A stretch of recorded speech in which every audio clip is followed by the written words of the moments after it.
فرمانے لگے اب تیرا مکان بنانے کے لیے بھی اللہ کے بندوں کی پشتوں پر اینٹیں رکھی جائیں گی. تیرا مکان بنانے کے لیے رب کے بندوں کی پشتوں پر اینٹیں تیرے لیے.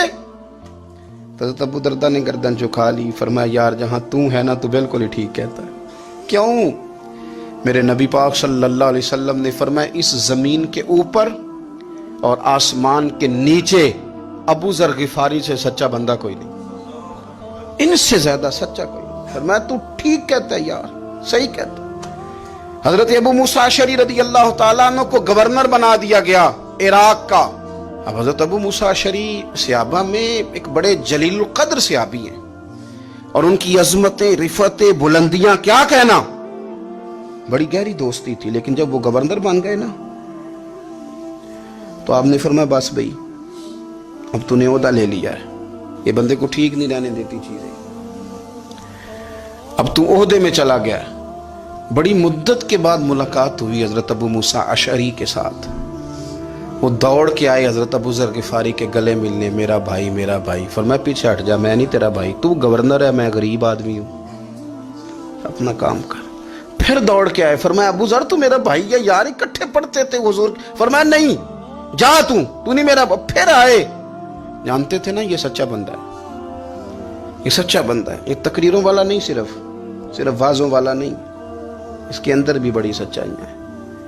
قریب آئے, آ کے کہا یار تو میرا بھائی ہے, میرے سینے لاگ. فرمانے لگے تو تیسری بار آیا ہے, مومن ہے, میں منہ نہیں موڑ سکتا, پر پہلے مجھے بتا گورنر بننے کے بعد تو نے مکان کتنے بنائے, باغ کتنے لگائے, چکیاں کتنی لگائیں, کتنے تو نے چیزیں بنائی ہیں, پہلے بتا.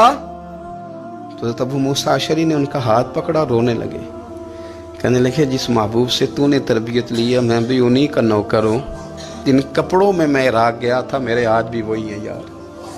کیا بات کرتا ہے تو, میرے وہی ہیں. مجھے بتا اگر یہ عہدے خدمت کے ہم نہیں لیں گے تو پھر کیا ظالموں کو دیں گے, غیروں کو دیں گے؟ نہ کر, کچھ نہیں بنایا. حضرت سیدنا ابو موسیٰ اشعری رضی اللہ تعالیٰ عنہ روئے, اور جب کہا نا کوئی شے نہیں میرے پاس, تو فرمایا اچھا چل آ جا, پھر سینے لگ جا, تو واقعی میرا بھائی ہے. پھر حضرت ابو ذر غفاری نے محبت فرمائی. وہ درویشی, وہ فقیری, وہ سادگی, وہ نورانیت, وہ دل کے ساتھ اندر. ہمارے تو بہت سارے لوگ ہیں جو کہتے ہو کہاں لے جانا ہے مال, کیا ضرورت ہے مال کی, ہر وقت مال کی مخالفت کرتے ہیں, لیکن دل ان کا کہتا ہے کہ آئے صحیح, کسی طریقے سے پہنچے صحیح.